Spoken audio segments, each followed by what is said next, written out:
and we expect you to answer all questions truthfully, concisely, precisely, so that we can save on time. We have one other colleague of yours waiting to appear before the close of the day. Before we start, we will ask you some procedural questions, and after that we'll give you about 10 minutes or less, if you can do less the better, to tell us the story of your life up to where you are sitting before this committee. I must also inform the committee that the Honorable Babu Namwamba is very well known to me. He's a professional colleague in the legal profession. He comes from the same region as I do. He's a friend, and we have served in cabinet together before. That does not in any way affect my ability to chair these proceedings. Honorable Namwamba, do you have the following documents? One, tax compliance certificate. Mr. Chairman, I do. Higher education loans board clearance certificate. I do. Ethics and Anti-Corruption Commission clearance. I do. Certificate of good conduct. I do, Mr. Chairman. Have you ever been charged and been convicted of any criminal offense in a court of law? No, Mr. Chairman. Are you a dual citizen of Kenya and any other jurisdiction? Mr. Chairman, I'm exclusively a citizen of Kenya. You have your original identity card. You'll pass it on to the clerks to see. Yes, Mr. Chairman. And if you have the originals of all these documents, you'll share with the clerks to compare with what you already forwarded to us. Then they'll give you back your originals. At a personal level, what is your net worth in terms of finances? Mr. Chairman, may I, with your permission, just draw your attention to the fact that my bachelor's degree certificate from the University of Nairobi, I submitted a copy of the same, but I do have a confirmation letter from the university confirming my status as a graduate of that university. What happened to the original? It was misplaced, Mr. Chairman. Okay. Yes. Go ahead and answer the last question. Mr. Chairman, my net worth is 425 million Kenya shillings. How do you segregate that? If you allow me, Mr. Chairman, I would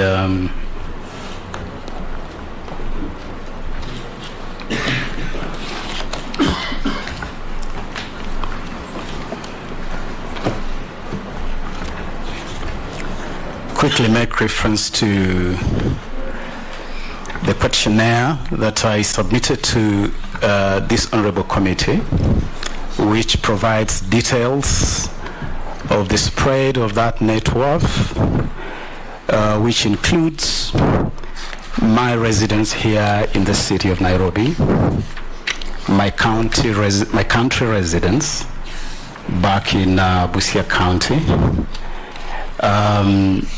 a business titled Chase Bay, 2 land holdings, a shareholding in Safaricom, the Cooperative Bank, and the Kenya Power. And my pension income is part of that net worth. 2 motor vehicles, a Range Rover and a Jeep Wrangler Rubicon, and 2 water vessels, Mr. Chairman. That is provided in the details of the questionnaire, totaling to 425 million. Those are fishing boats or luxury boats? Mr. Chairman, you know, when you talk to anybody from the land of my natural domicile, they'll tell you we cherish our boats as much as we cherish our women. Yes. And so those are boats for private use, Mr. Chairman. Okay. Yes. Great. We'll now give you 10 minutes or less to tell us the story of your life. Thank you, Mr. Chairman. Mr. Chairman, I'm proudly a country boy, or you could say a boy of the village, from Port Victoria, Budalangi. We call Budalangi the land of lions. This is the home of the Abanyala people of the larger Luya community. These are a people that pride themselves for being great fishermen, for being great hard workers. They really do know how to hustle. They're great wrestlers. We love our boats as much as we love our women, as I've said. We love a swig of our local brew, but we also cherish education greatly. This is the land of the great Professor Callistus Juma the Late, one of the most eminent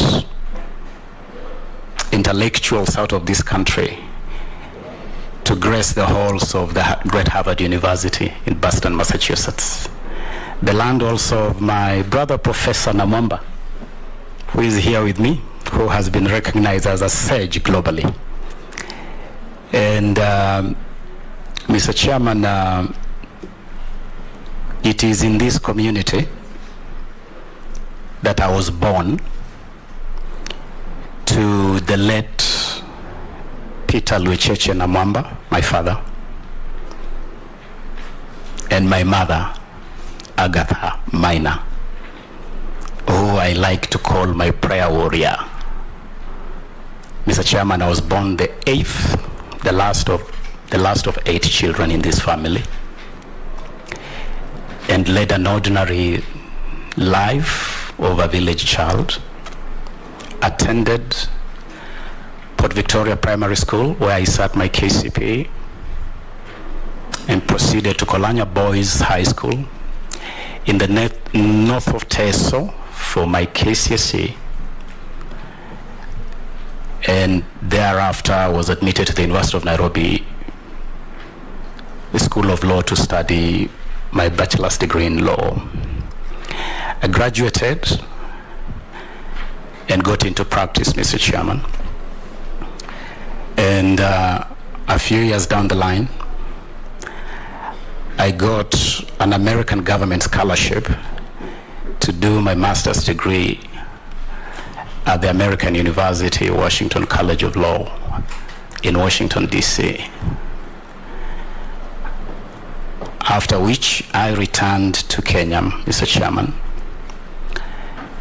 and went straight into the 2007 elections, which I won and was elected as Member of Parliament for Budalangi constituency, and served for 10 years in that capacity in this honorable house.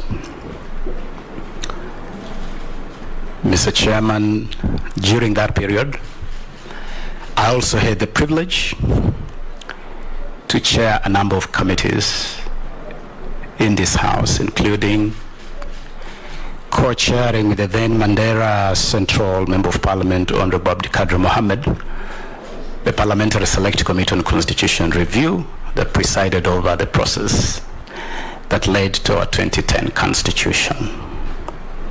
I also chaired the Justice and Legal Affairs Committee, the Public Accounts Committee, and the Parliamentary Select Committee on Cost of Living.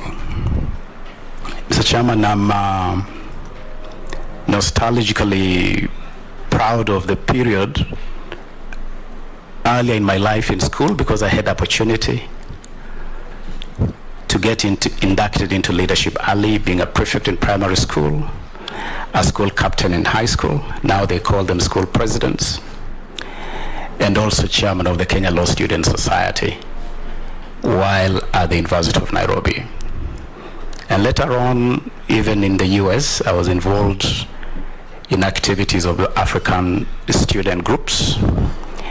At one time, being part of the group that met the then Senator Barack Obama in the build-up to his historic election as first black president of the United States. Mr. Chairman, After the 2017 elections, I was appointed Chief Administrative Secretary in the Ministry of Foreign Affairs, a position I held until February this year, when I resigned voluntarily on my own volition to take up the position of Head of International Relations in the presidential campaign of His Excellency William Ruto and the Kenya Kwanza coalition. And that has led me here, Mr. Chairman.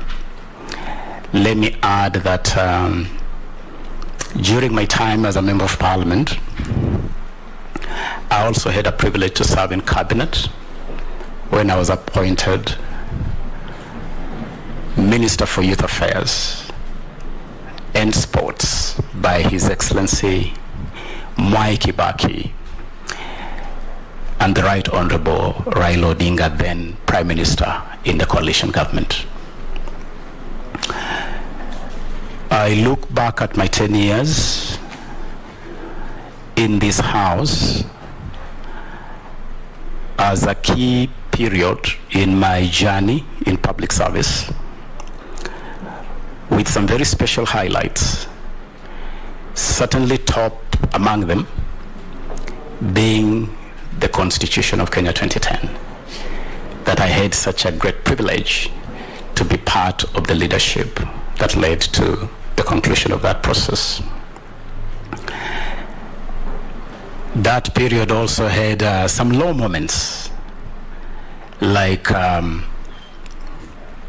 the fate of the Public Accounts Committee at the time of my leadership of that committee in 2015,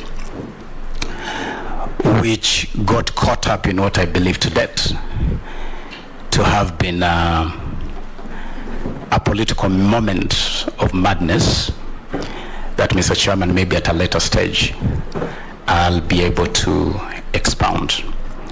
But Mr. Chairman, that is who I am.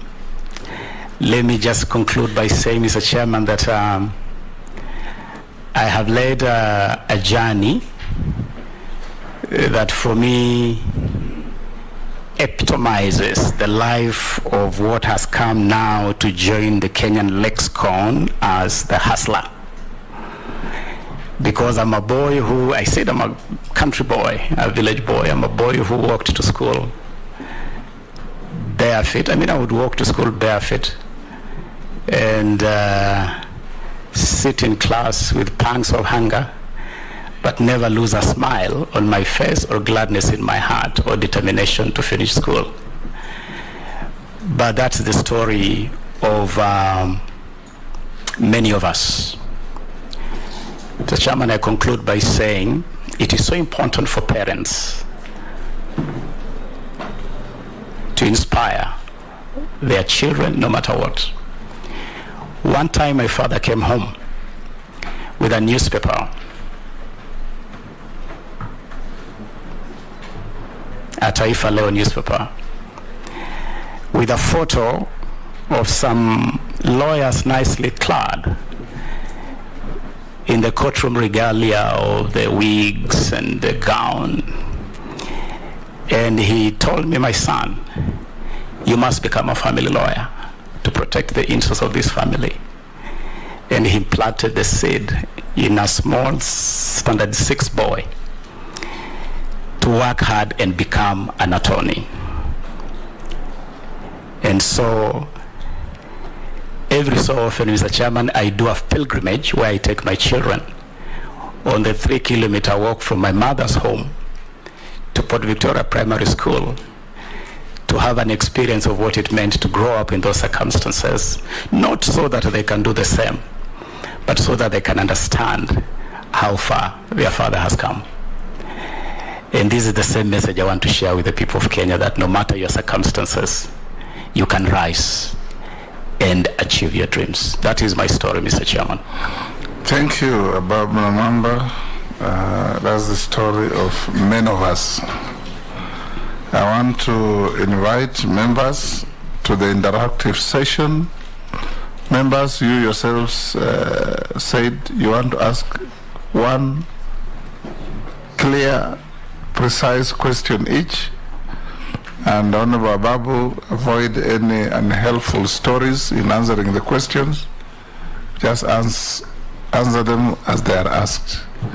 I'll start with the Deputy Speaker, the Honorable Gladys Boss. Thank you, Honorable Chair. I just want to ask the nominee to give us a roadmap of what you will do to change the plight of our sports people, particularly athletes, who the ministry has never attempted to help them on pension issues, financial management, mental health, and protection also from rogue agents who have swindled them or signed them up for races which contracts are not disclosed to them, and therefore they don't get their full pay on it, or even con them into doping. And then secondly, I know you might know that I had made a petition in 2013 seeking to have Kasarani have a school, a sports academy annexed to it, so that the unutilized sports facilities can be used by the sports academy. And I wonder what your thoughts are on that. Thank you.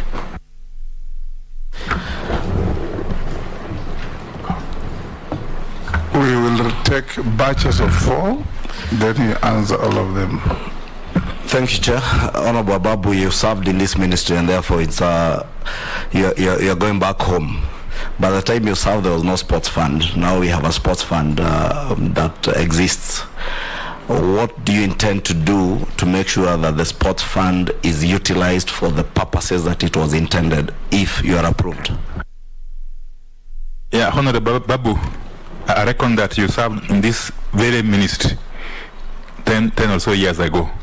So what new thinking are you bringing on the table if and when you get a chance to be approved to assume this role? Secondly, you will realize that the NYS, with the setting up of the NYS Council and the bringing on board the new management, the NYS has undergone some transformation and its image has been redeemed somewhat.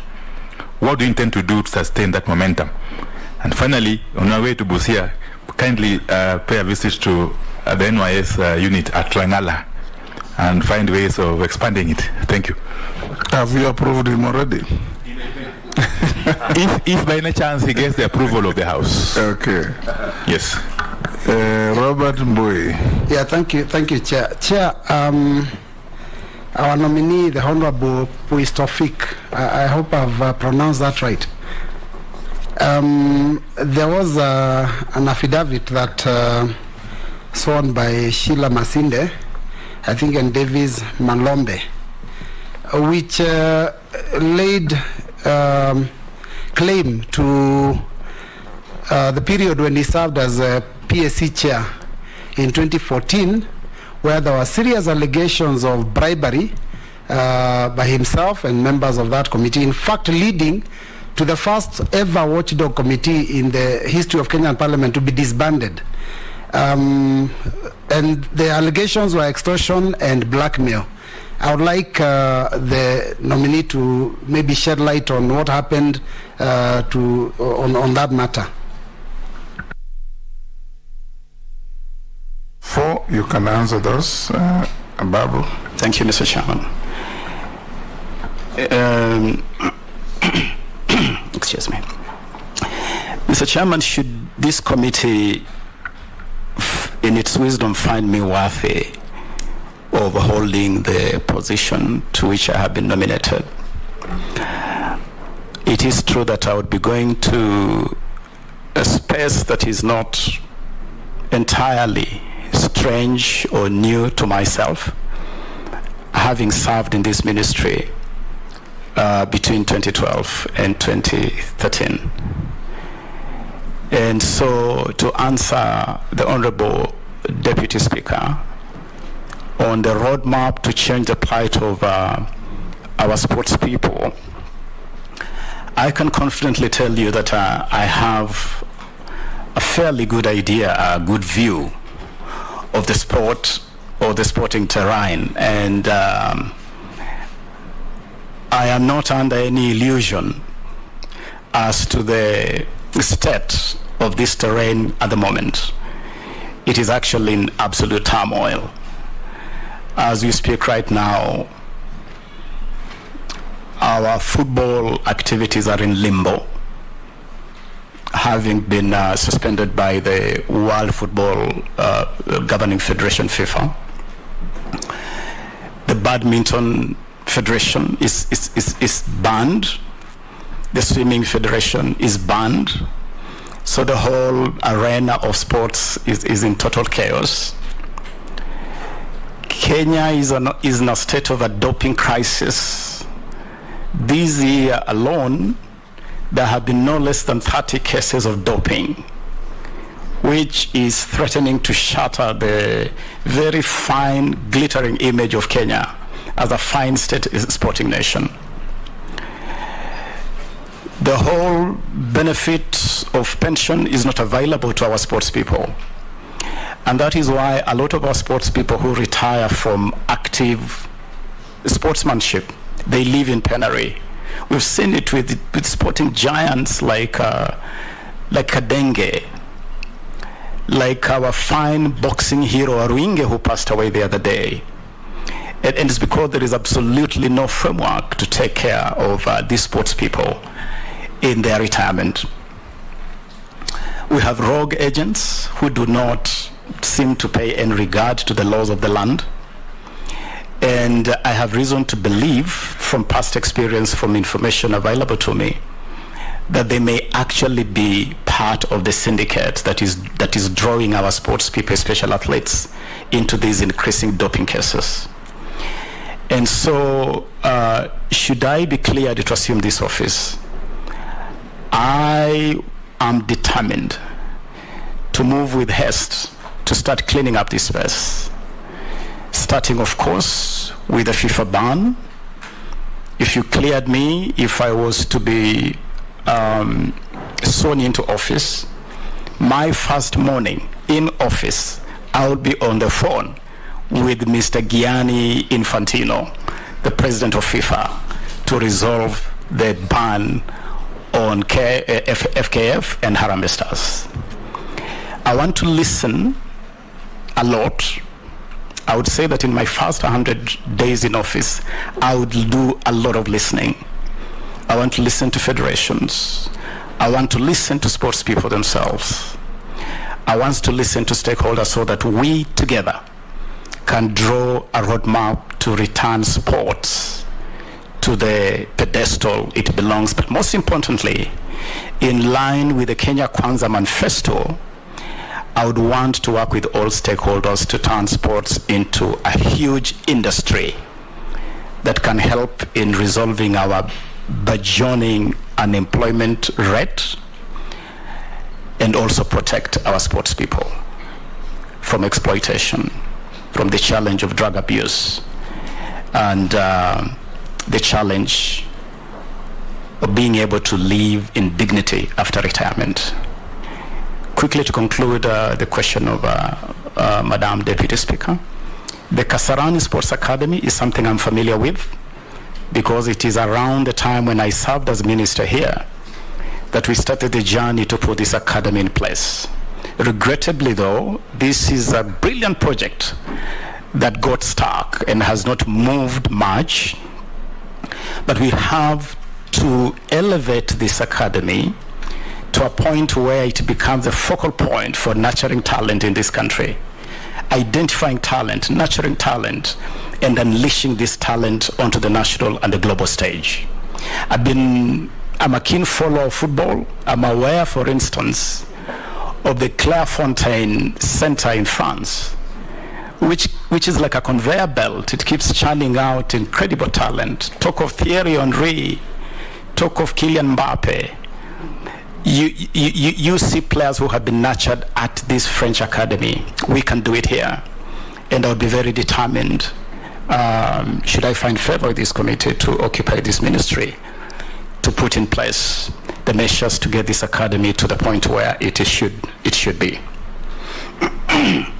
Mr. Chairman, quickly, to the point raised by the Honorable Leader of Majority of this House, Honorable Kimani Ichung'wah. Yes, I'm familiar, I'm aware that at the time I served in this ministry, in fact, one of the biggest challenges was financing sports.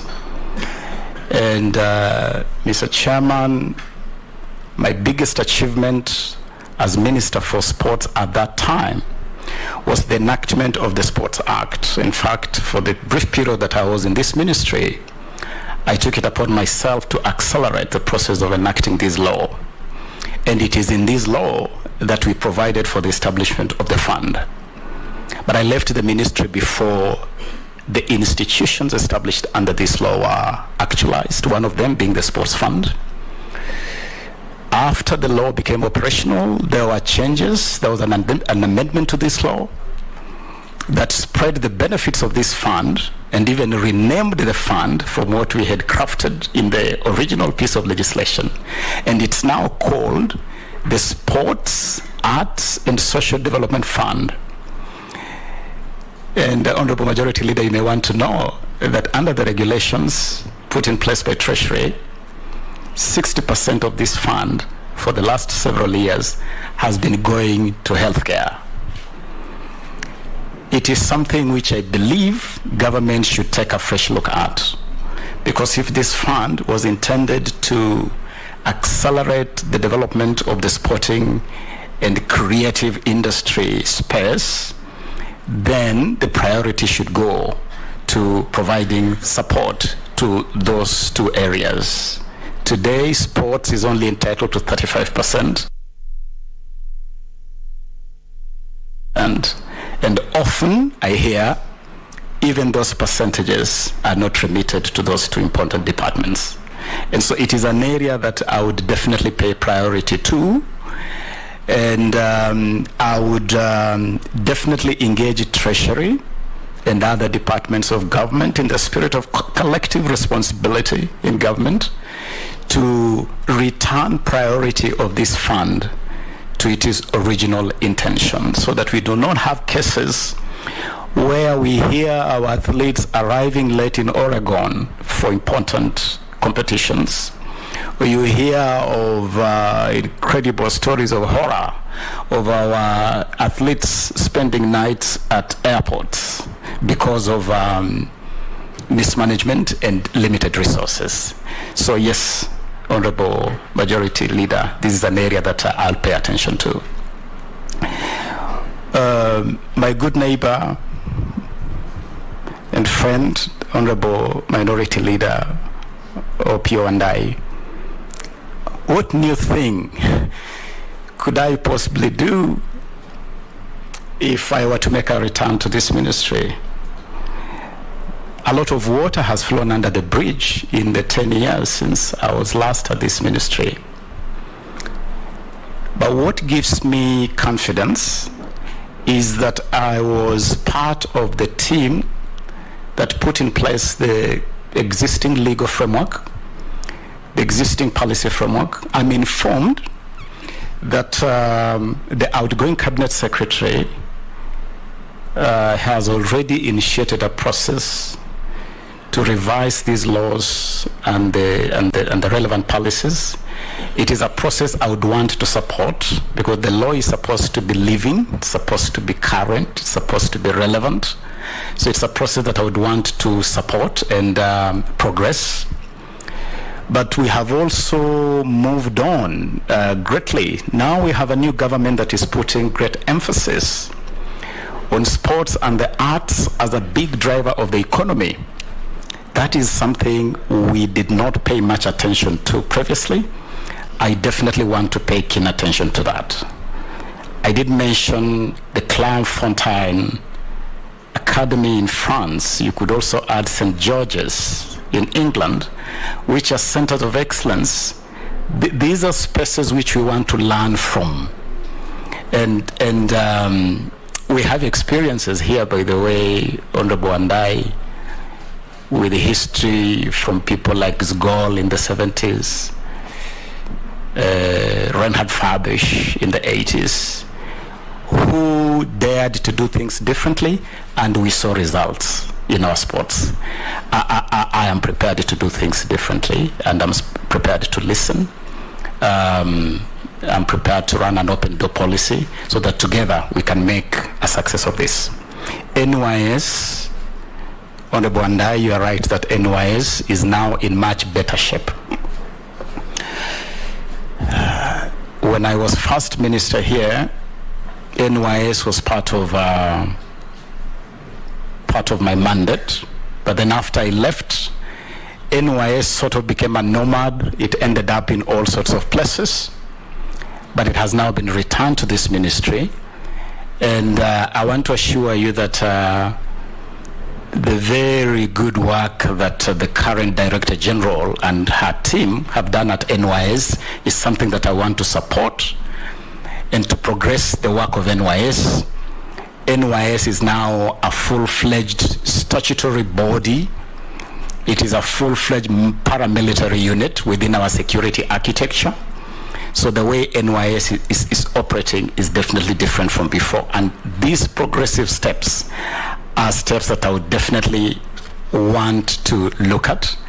And Honorable Andai, being a good neighbor in Ugunja, I know that if I did not visit this facility in Rangala, I might not get passage rights to access my Dala down in Budalangi. So should this committee clear me, definitely I would be glad to visit the NYS unit in Rangala alongside other units to make sure that they operate in a manner that is beneficial to our young people.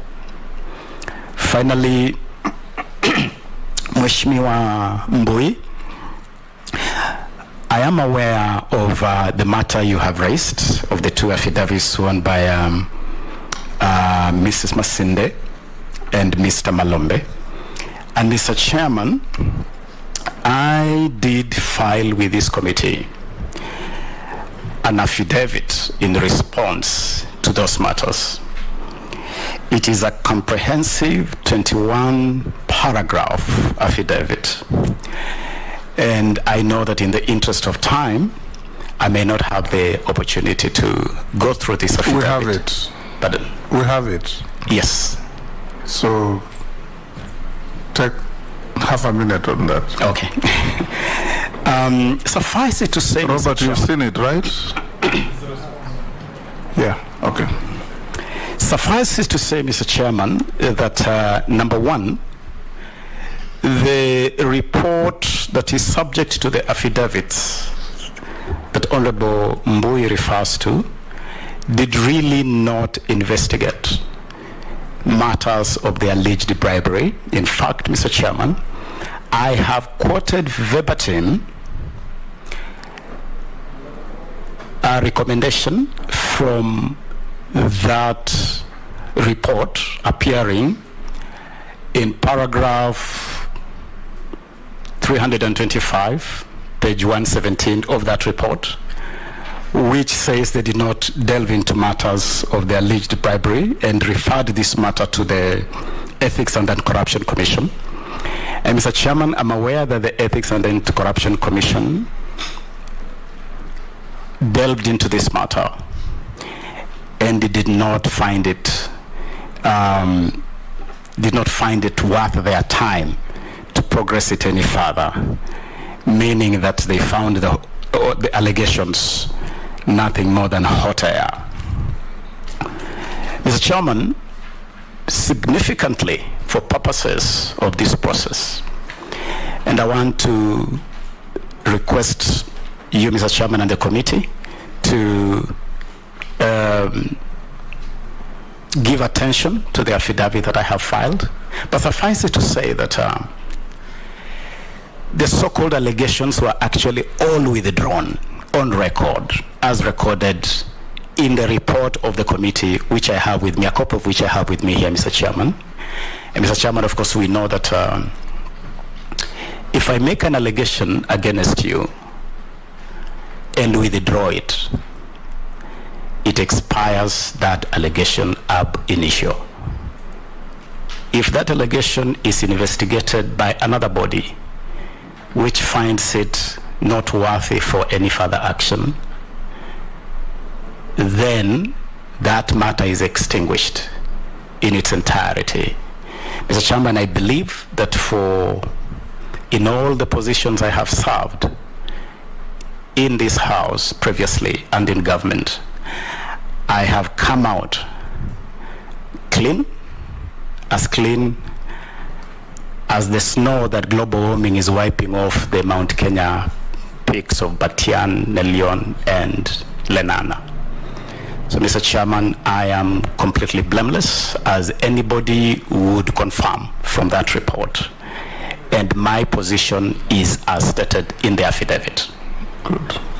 The next batch.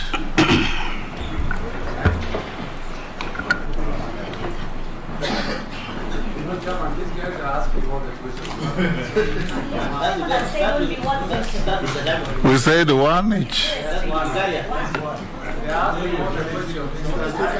Gikaria, Raso, Emase, Naisula. In that order. One question each.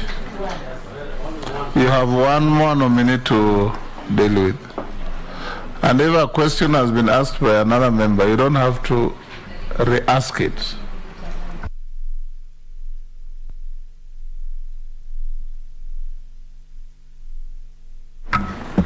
On the ban by this, I will leave it because he has answered that. Let me ask this question. Honorable Chair, the music industry relies on royalties generated by the licensing of copyright songs and recording as a primary form of payment for musicians. However, musicians fail to get their rightful share of royalties, a scenario that has now been the norm for a long, long time. And of course, they have always been complaining and meeting different people. So maybe you're the right person to address. What measures will you put in place to ensure that musicians get what they deserve? Russell? Thank you, Mr. Speaker. Honorable Ababu, congratulations on your nomination. You are going back to the same ministry where you served 10 years ago. I'm sure for those who don't know, maybe you might almost feel like we'll walk on water this time around because you have been there before. We interacted intensively when you were the Kazakh Ministry of Foreign Affairs. When you look at our sports, actually we see talent. It borders on hobby and it borders on pastime. From where you sit, tell us how we must turn around sport where the players, the country, and everybody is going to make money out of it, so that our athletes, our footballers, actually are in gainful employment, and at the end of the day we can say from that ministry our contribution to GDP is so much. Thank you, Honorable Speaker. Well done, Mary. Follow suit, one question. Thank you, Mr. Speaker. It's going to be one question. Honorable nominee, thank you for enacting the 2013 Sports Act that encompassed the 5 pillars, namely the Kenya Academy Sports that was to deal with talent, the Registrar's Office that was to regulate sports, Sports Kenya that was to work on the infrastructure, the Sports Fund that was to do resource mobilization, and the Sports Tribunal. My concerns are as follows. 65% of the nearly 4 billion for Sports Fund goes to health and only 30% to sports. What are you going to do about that? Kenya Academy of Sports is a factor of talents. You said as they are just related to that. But as it stands, most of the officers are in Nairobi, stranded in Nairobi. Instead of going to Garissa, going to Teso South, to Charcoal, and scout for these talents, reason being, there are no funds. Yet we have so many teams that have been formed in all our villages, and some of them are registered in the national leagues. But who is scouting this talent so that we can expose our young people, the youths, for them to be noticed and for it to be of use to them? Then finally, we understand that the Sports Act is due for review. What will your priority be in the review? Thank you. Thank you. Naisula. What is the plan to tap talent in art, sports, and nurture it from an early age, and especially from all parts of the country, and especially the rural areas, because there's a lot of untapped talent there? And lastly, on our, especially athletes, you know, every time our national anthem is played out there and how proud they make us, do you feel, or do we really appreciate them as much, even our footballers? Why are people changing their citizenship to other countries? Is it that, what is the plan to ensure that we take care of them so that they don't have to sell their nationality to be appreciated out there? Those are four. Above, let's take the fifth, Amisi and Koech. You can do six. They are very short questions. If you answer them the same way, we'll make very good progress. Yeah, thank you, Chairman. I had two, so I'll reserve Only one at the tail end if we get time. I'll ask one for now. Okay. So remember to give me if there's time. The ministry, one nominee, the ministry seems to not be keen on our community clubs. We find, in fact, myself, I've spent millions of shillings trying to sponsor a tournament as a member of parliament. Once the tournaments are over, these boys are just remained with trophies and a cash sponsorship. But beyond there, they are remain in the villages. And yet, they are talented. You try to invite the sports organizations, all the 18 premium clubs, they don't turn up, they don't come to scout. Where what is new that you are bringing, so that our local clubs, even the stadium, they are dilapidated, and that is where the talents are. You are talking about bottom up. The talents are actually at the bottom. There are no football manufactured in towns. They are manufactured down there, and I believe this is the gap. We are supposed to be a football nation. What are you going to do different this time? I will see you in Matisi, Black Stars there, Mitume FCs, that you are playing with them. In fact, probably could have come in your sporting gear, not in a suit, because that's where you are going. Thank you. Courage. Honorable Babu, my question has been asked, but I will just to the left again. But I'll just give you something to food for thought. That our athletes generally are totally not recognized and appreciated in this country. Look, for instance, why did we have to go for Naomi Campbell to market our tourism, our Kenya as a tourism destination? Our sportsmen, particularly at AK, an anonymous athlete has written me a message to say there's a lot of corruption that you must check, especially when our athletes are going to perform or to compete in international stage. Number two, harness and tap on athletes, specifically someone like Eliud Kipchoge, on it, who's been used by international brands as a marketing sensational, and tap on such face to market our country and our sportsmen. Above all, please, if we approve you, make sure that there is a total restructuring of the sports industry in this country. You can quickly answer those six, Abab. Thank you, Mr. Chairman. Mr. Chairman, very quickly starting with Honorable Gikaria.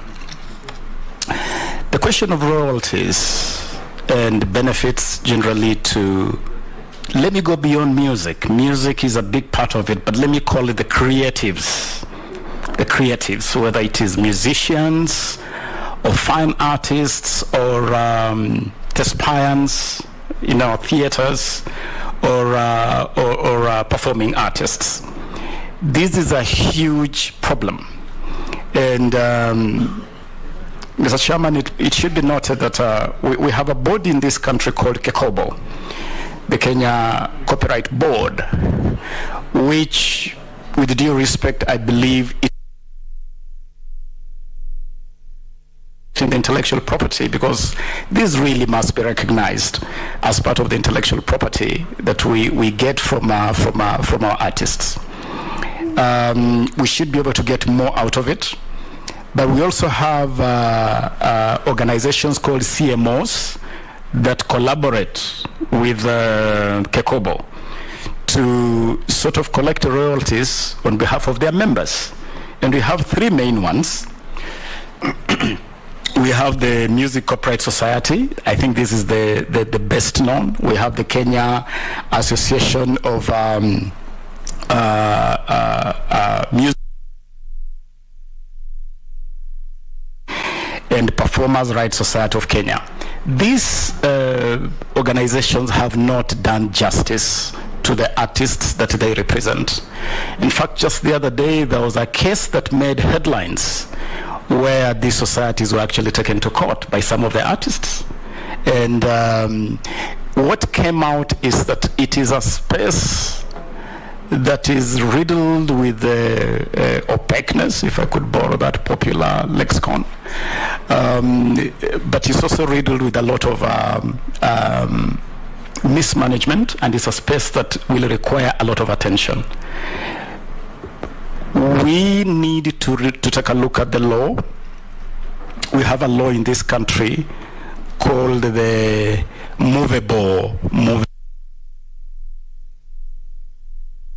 for the House to consider recognizing the creative space and the artistic talents as intellectual property, but also as movable property, so that we can give sufficient weight to the creativity of our young people.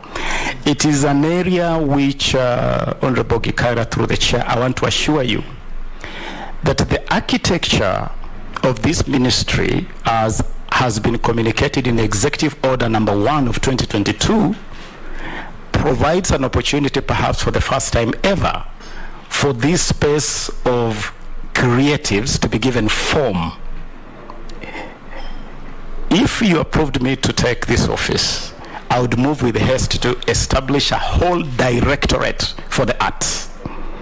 A directorate that would give form to this sector, but would also then make it possible for us to allocate resources, to allocate funding to this sector and support our young people engaged in the creative industry. You also did ask the question on the artists getting what they deserve. I believe that once we have put in place, we formalize that space, then it should be possible for us then to raise the entitlement that they get. Honorable Russell, and Mheshimiwa, you know that while working with you in my recent past life at the Foreign Office, during which again we successfully got the Foreign Service Act enacted, you saw the deliberate effort we put in to start profiling our sports people and turning them into ambassadors for this country. For instance, when we sought to sit on the UN Security Council, among the ambassadors we put forth to market Kenya as being worthy of a place on the UN Security Council were our sports people. One of our highest profile activities was a marathon we organized in the streets of New York at the tail end of our campaign for the UN Security Council. And we tapped the profile of great sons of this land, great sons and daughters of this land like Eliud Kipchoge. And this is something that we have to do. But as you have correctly said, this must be turned into an industry. We cannot continue running sports and the arts as a sideshow, as a pastime. This is something which you should know. You can actually live from it fully and be able to take care of yourself. And it can be such a huge contribution to our GDP. It is happening in other economies. It is happening in places like the US, in South Africa. I mean, when you look even the way Tanzania is managing their sporting space, football, you can see there is already progress towards industrializing sports and the arts. We must do it, and I commit to do so, should I find favor of this committee. Honorable Emase, Mr. Chairman, you are right about the share of the fund, with 65% going to healthcare, and just a little bit, 30% going to sports and 5% going to the arts, for a fund which was created by the Sports Act for purposes of this particular area. We have to change that. We have to change that. We have to provide money into the academy, as you have correctly said. Our officers are in Nairobi. They're not visiting the rural areas. I know that Teso South is abound with talent. We have to provide resources to be able to nurture this talent, to identify this talent. And in terms of the priority in reviewing this law, we need to strengthen the discipline in our sports federations. There are a lot of issues within our sports federations, but we need to pay even keener attention in streamlining this funding space. But most importantly, as we review this law and this policy, my focus definitely would be on how we unleash the full potential of this country as a sporting and artistic country in an industrial, in a very economic, very commercial sense, Honorable Emase. Mheshimiwa Naisula, the plan to tap talent, we don't appreciate our sports people enough. And you are right. We have seen an unprecedented number of our sports people changing nationalities. The other day there was an interesting ceremony in Gaborone, Botswana, where a few of their sports people who had just come back from some international event were feted in a massive national event, and they were being given three bedroom apartments. They are being given resources to boost their businesses and all that kind of stuff. I believe that we can do more in motivating our sports people, but for me, what is more important, artists can comfortably live from the sweat of their brow, and providing that legislative and policy framework for them to do that, and make it really proud for them to represent Kenya, to be proud to represent their country. Mheshimiwa Misi, we will go to Matisi with you, Mheshimiwa Misi, to make sure that we start demonstrating in a very clear way that we need to pay attention to grassroots talent development. And if you look at many countries that have grown exponentially in this space, they just get the basics right. And if you go back in the history of this country, when we did very well in sports like hockey, at one time Kenya used to be represented at the Olympics in hockey. Kenya used to be a powerhouse in boxing. Kenya used to be a powerhouse in cricket. These sports are no longer anywhere on the horizon. We just got the basics right. I remember when I was in high school at Kolanya, hockey was a big thing in Kisumu City. Big thing, and some of the best players playing for the Kenya national team in hockey were from Kisumu. We are not just paying attention to the breeding grounds of sports and talent. And I can tell you, if Ferdinand Omanyala had not happened on us, we would never have imagined that we can actually crack the short distance space. Angela Okutoi is now winning tennis games at the very top level. The other day she became the first Kenyan to win the doubles at Wimbledon. She won the singles at the Australian Open. Those are really premium global events. Now we are just realizing that we actually have talent in tennis. But for us to be able to do this, we have to dive deep and start identifying this talent from the source and nurture it to the top. So I am with this committee, I'm with you, Honorable Amisi, absolutely, 100%. And in the spirit of the Kenya Kwanza bottom-up, I will really do this bottom-up, like really go bottom-up, go to the bottom and develop this talent up in the spirit of our government. Finally, Mheshimiwa Koech, I was as dumbfounded as you were that Naomi Campbell would be hoisted on us as some kind of emblem or symbol of Kenyanness. Because if you needed a lady with a global image, we have Lupita Nyong'o, who is an Oscar winner, no less. We could have used Lupita if you wanted someone in that space. But Eliud Kipchoge is something of, it's a global rarity. It's a global rarity. I think it's one of those people that happen once in a generation. We haven't deployed him sufficiently. And so I agree with you, Honorable Koech, that we need to do more. What I can assure you is that I want to work with the Ministry of Foreign Affairs, space that I'm very familiar with, to make sure that sports diplomacy is exploited fully, and that brand Kenya can actually ride on the sporting prowess and the artistic prowess of this country. We want to see many more Lupita Nyong'os on the global stage. We want to see many more Eliud Kipchoges. We want definitely to see more Victor Wanyamas on the stage.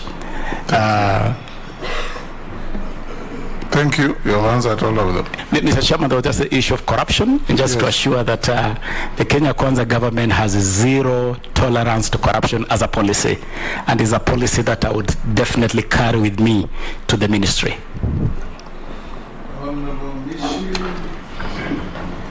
Honorable Daoud, I'll not see if you don't have your flag up. Honorable Mole, Honorable Mukami, Honorable Ferdinand, Honorable Kosing, and George will be the last. All of you, 1 minute each. 1 minute, one question. In the manner I called you out. Mama Mishi.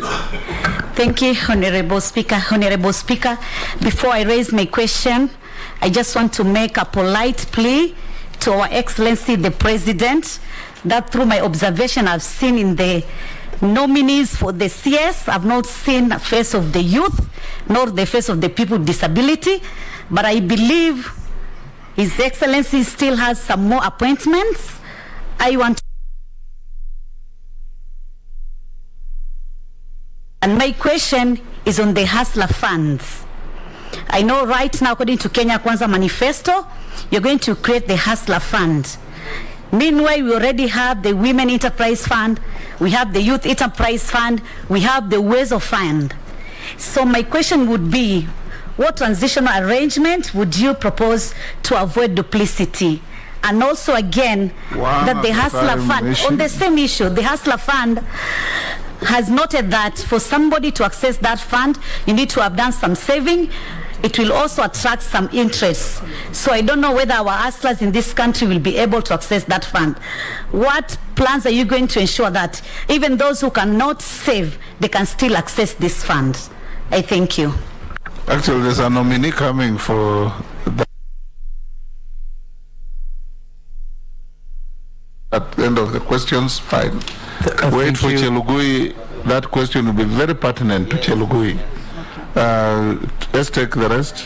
Thank you, Chair. Chair, one of the functions of the CS for youth is business innovation and incubation. And one of the other institutions which is under the CS is Sports Kenya, which takes care of our stadia in the country. And a case in point is last Parliament I had spoken to your predecessor and brought it to Parliament as well, that Sports Kenya had committed in Meru to do construction and all that. But when the CS came to answer the question in Parliament, she completely disowned Sports Kenya's commitment. I want to know from you whether Sports Kenya, under you, will they be answerable to the commitments they had made on behalf of the CS, or what will happen? And regarding the business innovation and incubation, what is your take on that? What are you going to do for the youth?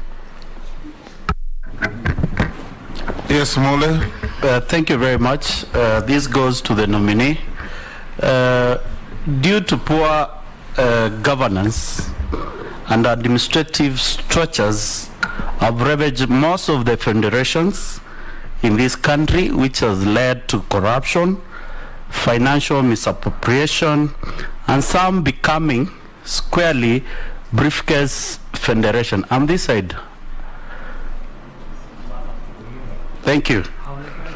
And these federations or organizations only work up during global competition like Olympics, Commonwealth, and other games, and which has led to poor payment of coaches, like the coaches to deal with Harambee Stars, the athletics coaches, volleyball coaches, and the entire management. What are you going to do as a sports minister to ensure that Kenya sees a different sporting fraternity which can generate revenue for this country and employment? Thank you. Ferdinand, you are the next. Then Kosing, then George. I didn't. Were you on the list? Oh, okay. Nominee, I think I want to be very specific. And from what you're explaining, I think the sports in this country will definitely improve. The way you're tackling, the way you're actually answering the questions. But specifically now, football, which I think is one game that everybody loves in this country. And there are three teams that I know, that you know, the Gor Mahia Gor Mahia, AFC Leopards and Breweries were very good teams in the past. They've gone, in fact, they are doing very badly, either because of support from the ministry, whatever. Tell me, or tell us, what are you going to do to be able to improve the sense of these teams, so that you can get through this, can get our youths actually being called to play professional football elsewhere. The three teams are very, very key in this country.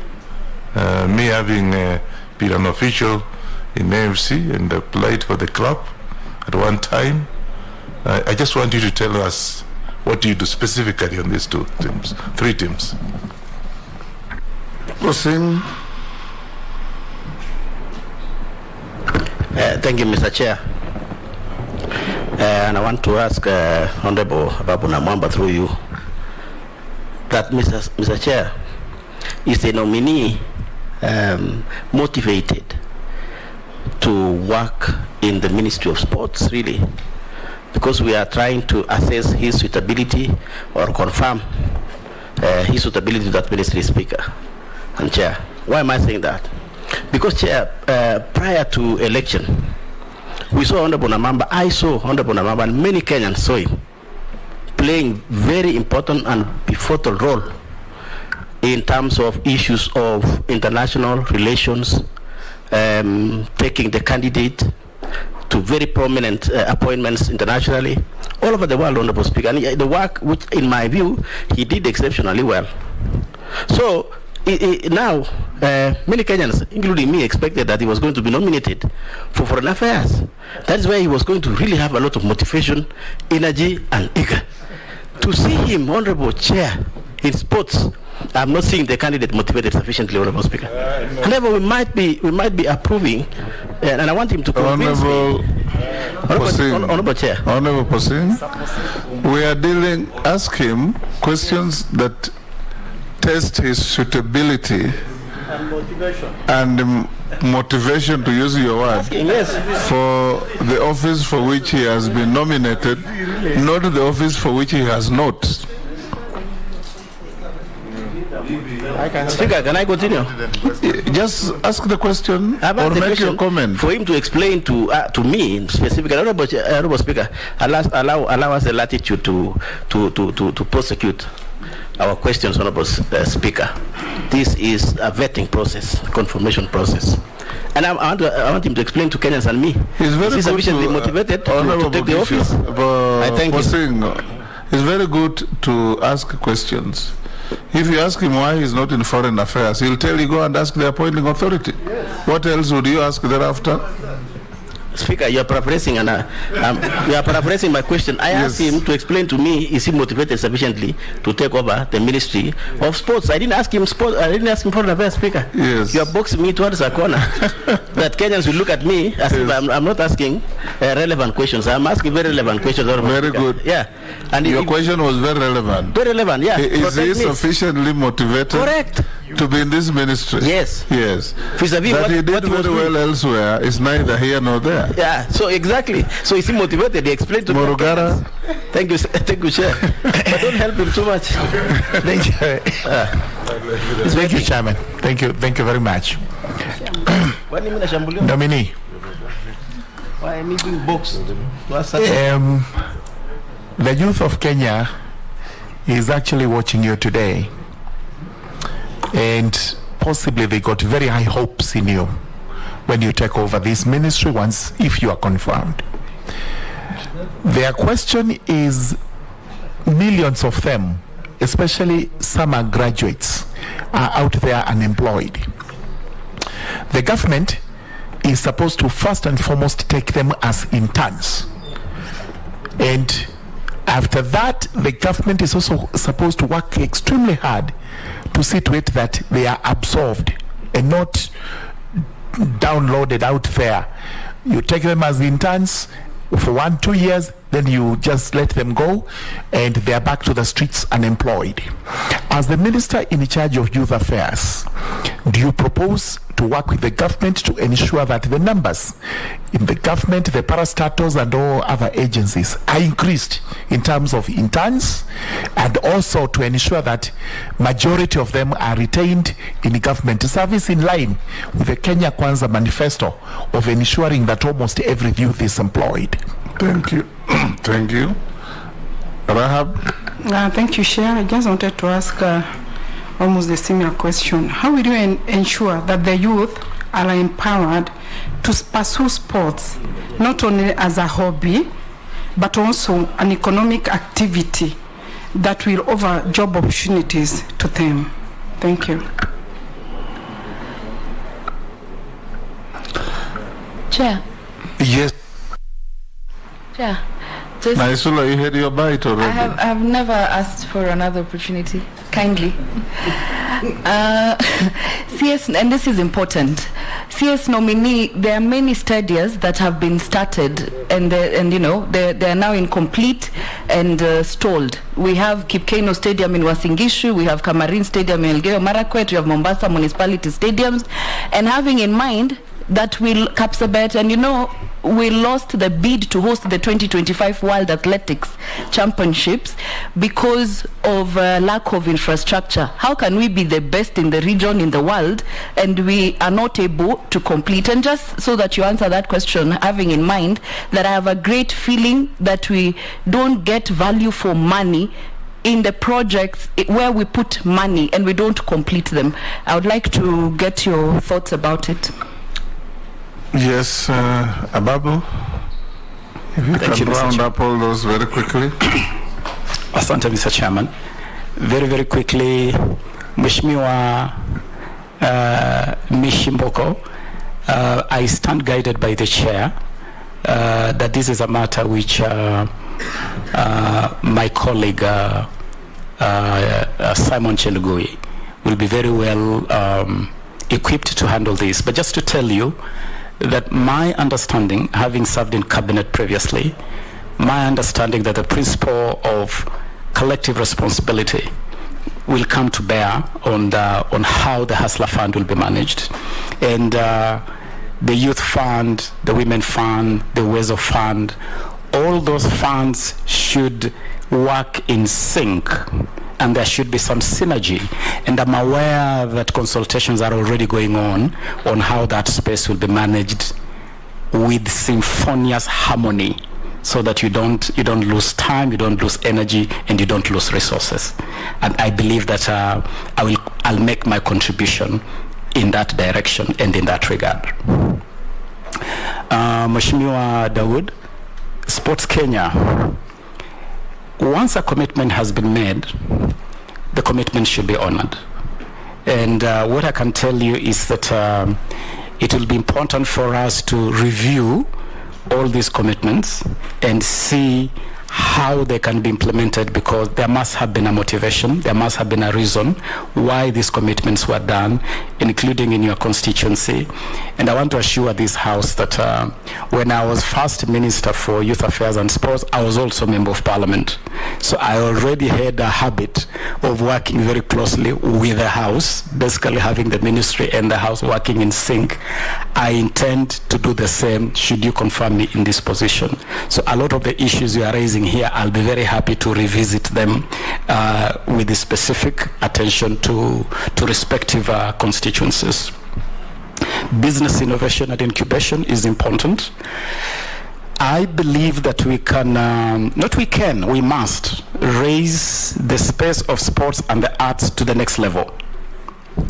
You know, today you can go to Amazon, you can go to eBay, you can go to Alibaba, and you will access anything in any part of the world. I believe we can do the same in this country by creating a portal that can help us. If you have a young talented artist in Samburu, they should be able to log into a portal and say, I am here, look at me, assess me, okay? Or some brilliant talent in Msambweni telling you, come look at me. But they should be able to have a way to talk to us. Artists that are churning out fine art, they should be able to have a portal where they can upload their production and say, here it is, any buyer out there. So I would be proposing the establishment of a portal that would work very much along the lines of the Amazons and the eBays and the Alibabas of this world, to make sure that the artistic and sporting talent can be portaled for our young people and our young talent, our talented people, to be able to take full advantage of the digital space. And it can be done. You drive down Ngong Road and you see Jogoo Road. It's amazing, whether it's furniture or pieces of art. It's incredible. But they struggle to market these pieces. We will provide a portal where they can market these pieces and where we can purchase these pieces. And we should also be able to sit in cabinet and ask government. Government is a key driver of any economic sector. Government should buy stuff from these young people. Government should make it a policy that all the nice paintings, like the paintings I see around this hall and the pieces of art, we should be able to see them in every government office, in every parastatal office. And there should be a place where government can actually get these things directly from the artists in a way where we age out the usurious middlemen who suck the blood literally out of our young people. Mheshimiwa Mule, I couldn't agree with you more on cleaning up the space around our federations. And you know, Mheshimiwa, yes, a lot of our federations operate within a framework of the international legal space. FIFA has statutes. The World Athletics Federation has statutes. FINA in swimming has statutes. But these statutes have to be in sync with our domestic legislation. And we must make sure that this is done, so that if corruption is corruption, we must be able to call it out, and we must be able to take action without our sports people suffering. So this is an area which, Honorable Mule, I would be very happy to work with the House. One area where we didn't do very well with the Sports Act, it is in terms of sanctions. Sanctioning federations, sanctioning individuals when they go contrary, or when they act again contrary to the law. And so they keep on running to the international space. So we need to clean up that, and definitely something I would be interested in. Honorable Ferdinand, I know what you're talking about. I feel you. I have played football at a rudimental level. Mr. Chairman, actually at one time I was the lead striker for Bunge FC. I don't know whether my record for most number of goals scored for Bunge FC has been broken yet. So I'm very such record is kept here. Okay. Now that record does exist, Mr. Speaker. Yeah, that one was broken by Kipchumba Murkomen. Was it? It has not been communicated officially. But Mr. Chairman, that with a light touch, that I have also been an official of one of the clubs that you mentioned, and I'm very keen to see, when we talk about developing community or grassroots football, we must connect it to what we call our community clubs, our community clubs. And so we have to develop these community clubs at all levels. At the national level, talking of teams with real national and international pedigree, like Gor Mahia, like FC Leopards, and other clubs that really represent spirits of their local areas. We have to see how we can support these clubs. And one of the things we are going to do very strongly is to strengthen sponsorship. It is sad that a partner like SuperSport left the local sporting scene, yet it used to play a very significant role in terms of even just marketing our players by airing our live games. When I was minister, I traveled all the way to South Africa to make arrangements in that space with SuperSport. I would want SuperSport to come back. I would want other partners to strengthen that space in terms of sponsorship and exposure. But most importantly, we must put money in our football. Honorable Ferdinand Wanyonyi, it is an area which I will be very committed to if you find me worthy to serve in this ministry. Mheshimiwa Kosing, if you had a passion meter here, you would actually find that I'm 100% passionate about coming to this ministry, and I'm highly motivated to serve in this ministry. It is a ministry where I have worked previously, and those of us who have had the privilege of serving in government, you serve where you are assigned by the appointing authority with similar passion. And so the current cabinet secretary in charge of sports started off as cabinet secretary for foreign affairs and moved to education, and has finished her tour of duty at the Ministry of Sports. That is just how the ball rolls. And you roll with the ball, and you serve your nation with passion and motivation where you are assigned. During campaigns, everybody played different roles, There are those who played security roles. I don't think they're going to be required to run security in this country. There are those who played communication roles. They may not necessarily end up running communication. We played our role during the campaigns, and in the spirit of collective responsibility, we'll continue working together. But yes, I'm highly motivated to serve in this docket. Honorable Murungara, let me, when you talk about the youth of Kenya and jobs, Mr. Chairman, the youth of Kenya are disillusioned. They're dispirited. They feel disenfranchised. And it is not accidental that in the last elections, the largest portion of Kenyans who did not turn up to vote were actually Kenyan youth, because they just feel disconnected from the what you can call the mainstream economy of this country. We have to give the youth of this country fresh hope, and we have to start by putting in place policies and measures that can enable them to have a dignified existence. And so if you have young people who are being absorbed through the Ajira program, for instance, we have a program in this country called the Ajira program. There must be a way where after you have played a role in the Ajira program, government somehow mainstreams you into the system. As I talk to you now, Mheshimiwa Murungara, 1,300 young people are engaged at the judiciary, doing transcription, doing scanning, basically helping in the digital operations of the judiciary under the Ajira program. There must be a way where these 1,300 young people, and they are young people who have gone to school well, there must be a way where they can be absorbed. And so I am going to be the #1 champion for young people to be integrated in the mainstream economy, and to make sure that those who want to live off their talent, they live off their talent with dignity.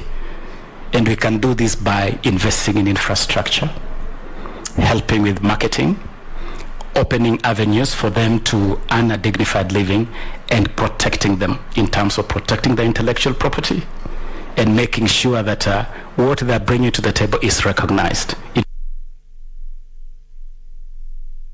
Be assured of my full support and availability. And my policy would be that nothing for young people without them. And so a lot of the things we want to do, we want young people to be at the center of it, driving it, whether it's the Youth Fund, whether the National Youth Council, whether the National Employment Authority. You want to see young people fully engaged in these programs for them. Mheshimiwa Rehab, empowering young people to pursue sports as an industry, as a formal engagement, I am with you 100%. And that is why I'm talking of innovations like eBay, Amazon, Alibaba, where we provide a space where young people can share their creativity, they can share their talent, but also make it clear to federations in this country that these young people do not exist to just service their interests. So the way they operate must be in a manner that serves the best interests of these sports people. And if for nothing else, at the end of the Kenya Kwanza government, and I know His Excellency President William Ruto is very passionate about this, we should have elevated sports and the arts into a roaring industry and a mega employer of our young people. Mheshimiwa Naisula, Stadia have stalled all over the place. Cameroon, I think, is stalled at just about 40%, and many others all over the place. And you're right, there is definitely no value for money in a lot of these places. And the sad thing also is that we are still building stadia in the old mold. A stadia, we are still thinking that a stadia is a terrace, a green pitch in the middle, and some track around. No, the world moved on.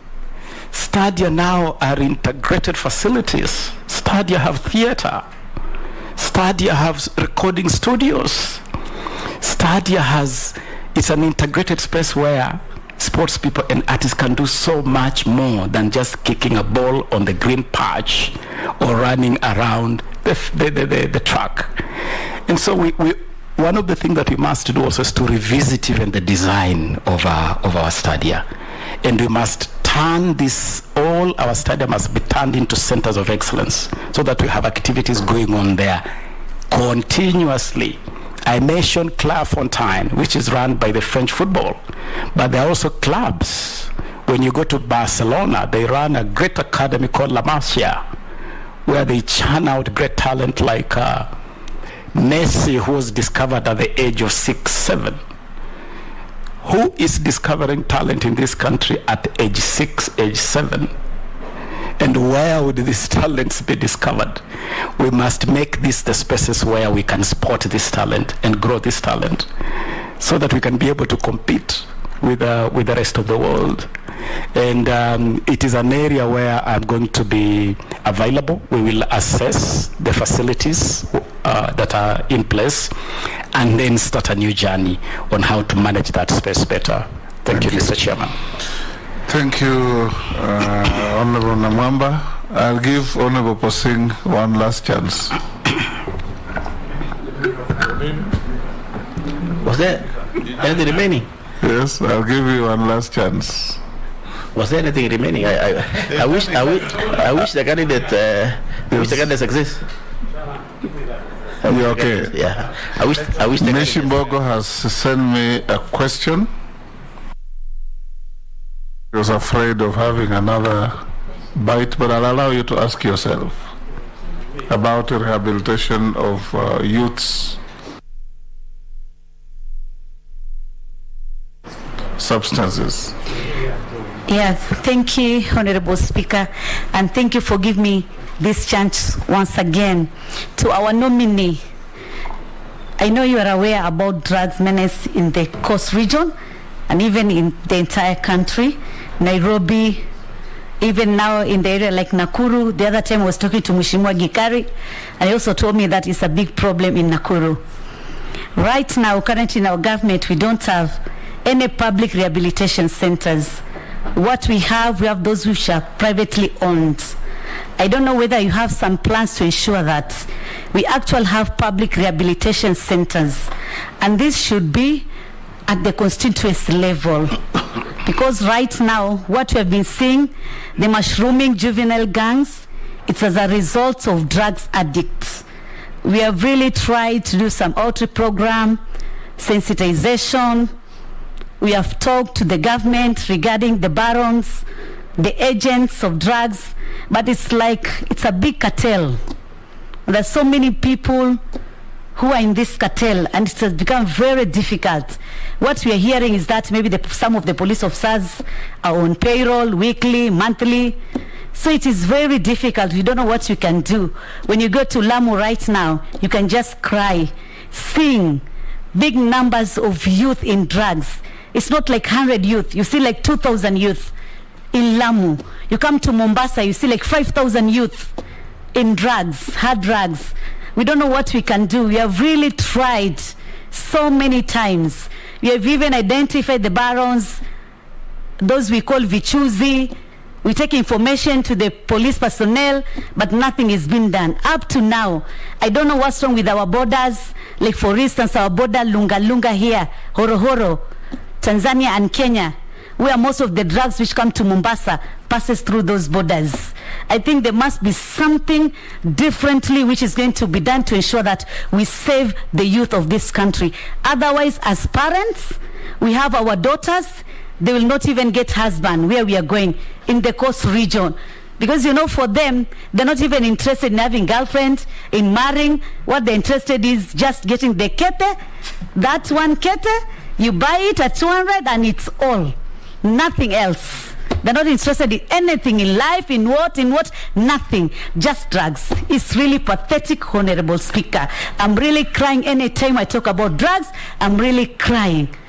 In my constituency, anytime I go, anytime I just land in Likoni constituency, I get around 1,000 youth coming for me. Mama tujapona, and you can give them money. They don't buy food, they don't buy clothing, they just buy dekete, that hard drug. Thank you. Yeah, Honorable Namwamba, there's a Kenyan who has sent a message asking me to ask you what you are going to do about youth addiction to gambling in the country. Yes. We need to close.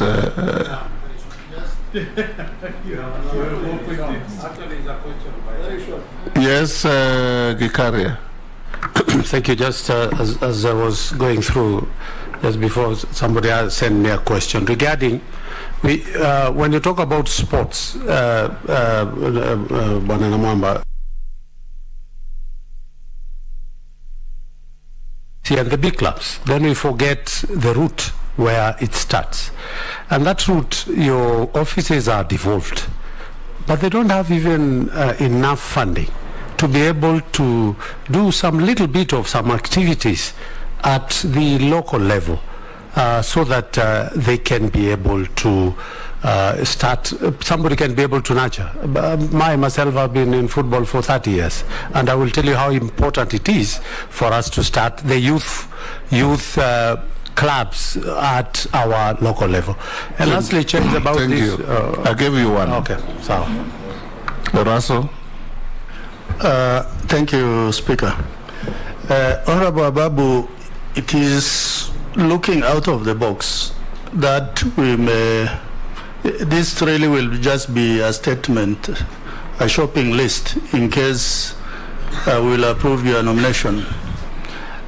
In our region, a lot of youth are the ones who are involved in wrestling and causing chaos in terms of security.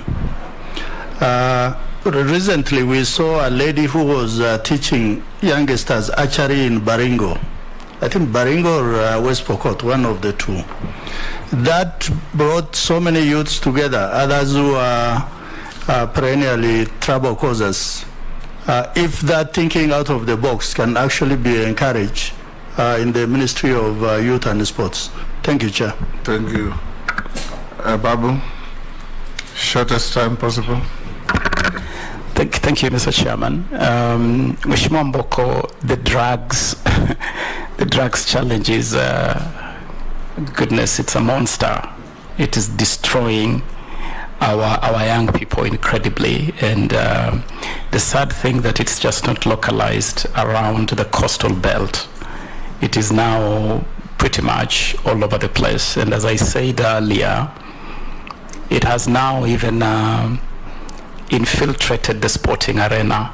In fact, the challenge I posed earlier of doping must be recognized as drug abuse.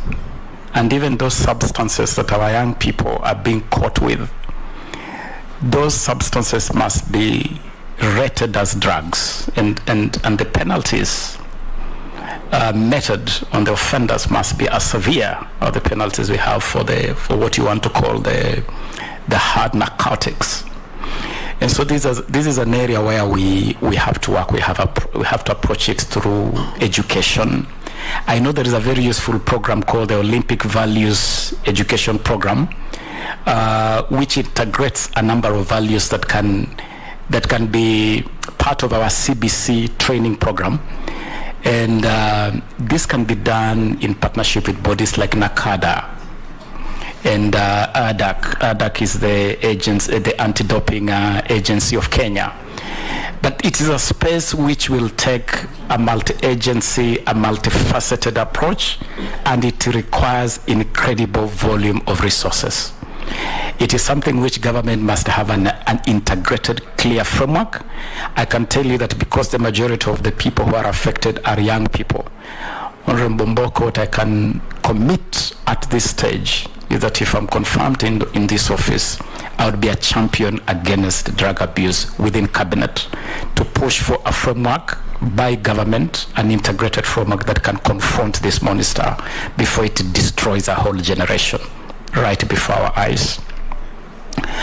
Honorable Speaker, alongside drugs is gambling, and this is another huge challenge. And I remember the last time I was in this honorable house, we grappled with this challenge of how do we.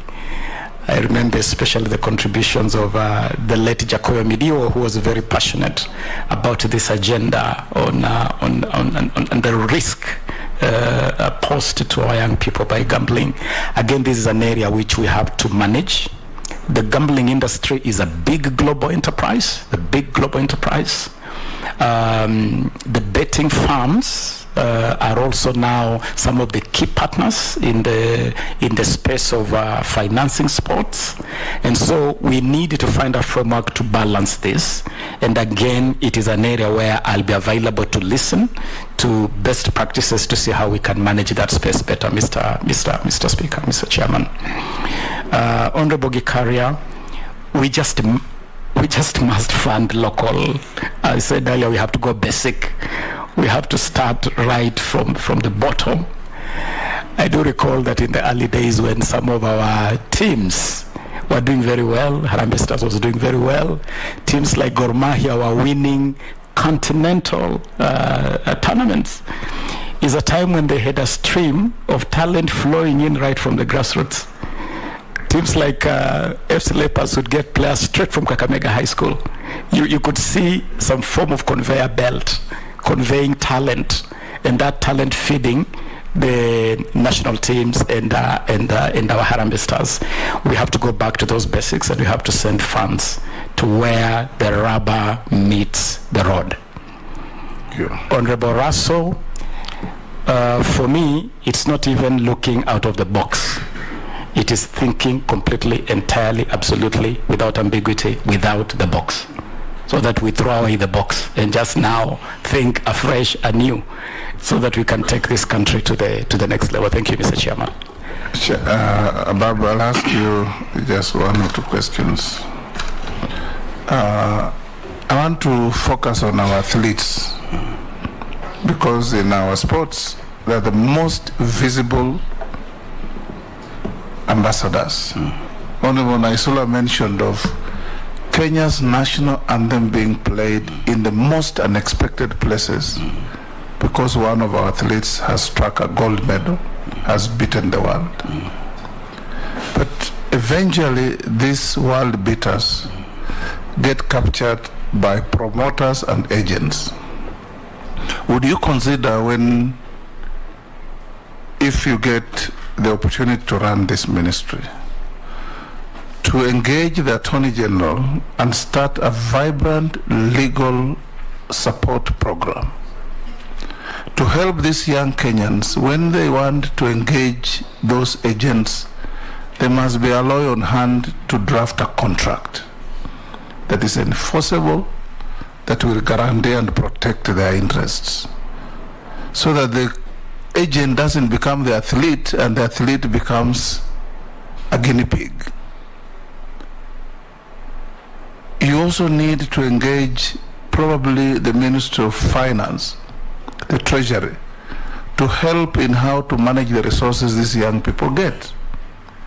When they come in with their money, who advises them how to invest it for the future? Because they'll never run forever.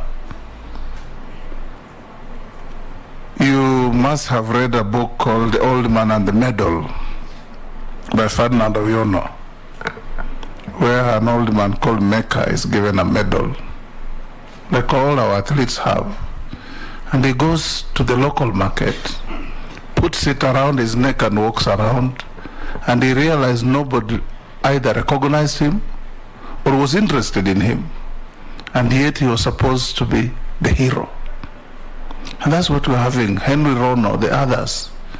You know, if the legacy you live in this ministry, cascading from athletics, because that's our biggest sports enterprise, how to help these young people earn their money, keep it for later years, have contracts properly executed, have proper advice, be given incentives, gifts, tax breaks, whatever. You know, that's what is lacking. That's why they live here and go and run for Qatar, because they appreciate them more than we do. Where Honorable Posing comes from, there's a Samson Kimombwa. He won a gold medal in one of the Olympics, the only one that Kenya won in one of the Olympics. Nobody hears about him. Even in Kapenguria, where he was born, there is not even a street named after him. Nothing. So that's what I want you to, among other things, of course, look at. Thank you. Mr. Chairman, sir, I couldn't have put it any better than you have. You know, there's no feeling more tiring, more inspiring, more touching in a nationalistic pride sense than hearing that national anthem play. That flag rise, whether it is in Brasilia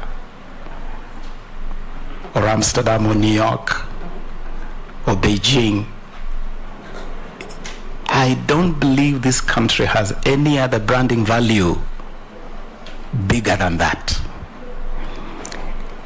And we have definitely not. One, we have not exploited it fully. Secondly, we have not done even the basic quid pro quo. Because if you are just to do the basic quid pro quo for these athletes, they are scratching the national back. No one is scratching their back, Mr. Chairman. Just basic. So I want to make a commitment, Mr. Chairman, that this is an area where we must work seriously. The idea of having the AG's office involved is brilliant, and they already have a pro bono scheme. It's a pro bono scheme which you can log in as a public interest program where our athletes can be provided free services as part of that quid pro quo, and they can be given information on contracting. They can be given information even just on basics of the risks that lead them into doping. Engagements with agents, because not every agent that comes here is a nice person, and some of them do terrible things.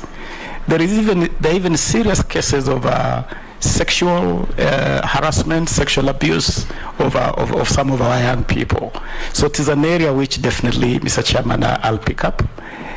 Investment and market intelligence is something which Treasury can provide, where these young people can be given training, they can be given information to know the investment vehicles that are available. For instance, now the Kenya Kwanza government is going to be very big on affordable housing. It's an area where our athletes can be guided on how to direct their resources, be part of national government development, while also putting their money to good use. So yes, Mr. Chairman, I am very well guided by your supreme wisdom, Mr. Chairman. 3 minutes. Tell us what you want us to do for you. Mr. Chairman, let me first of all say that sitting in this room in front of you and these honorable members, I'm a very proud Kenyan that our institutions truly have matured. The manner in which you have conducted this exercise, the decorum, the maturity, just makes every Kenyan's heart fill with pride that we are maturing as a country and our democracy is on another level. So I want to thank you, Mr. Chairman, and the honorable members for making this house and making this country so proud. Let me also use this opportunity to thank His Excellency the President for finding me worthy of nomination to this office, and give the assurance that should this house find me worthy to serve, I would definitely put my best foot forward.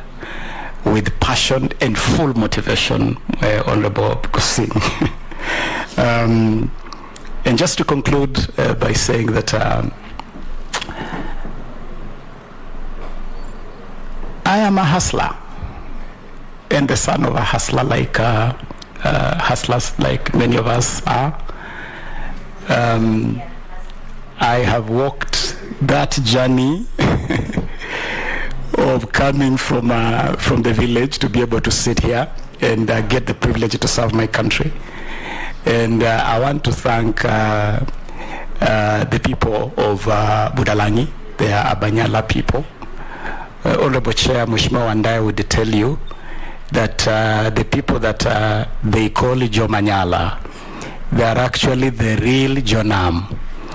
And while our good neighbor and Shemej think they are better fishermen and sailors, Jomanyala actually say we taught these good neighbors how to fish and how to sail.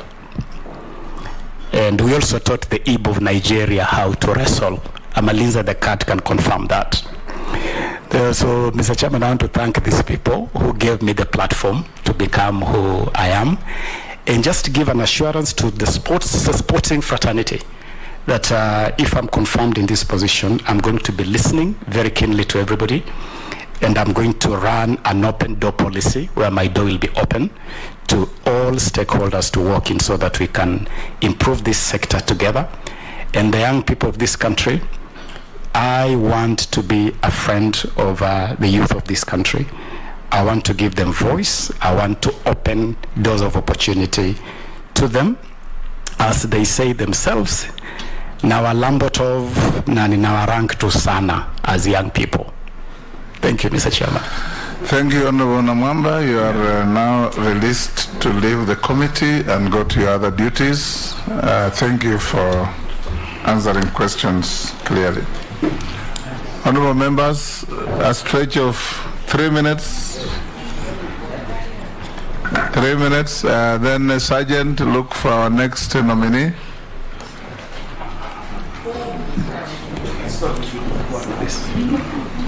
Mtazamaji, Babu Namwamba hapo akiondoka mbele ya kamera. Inu ni Mutongoi TV.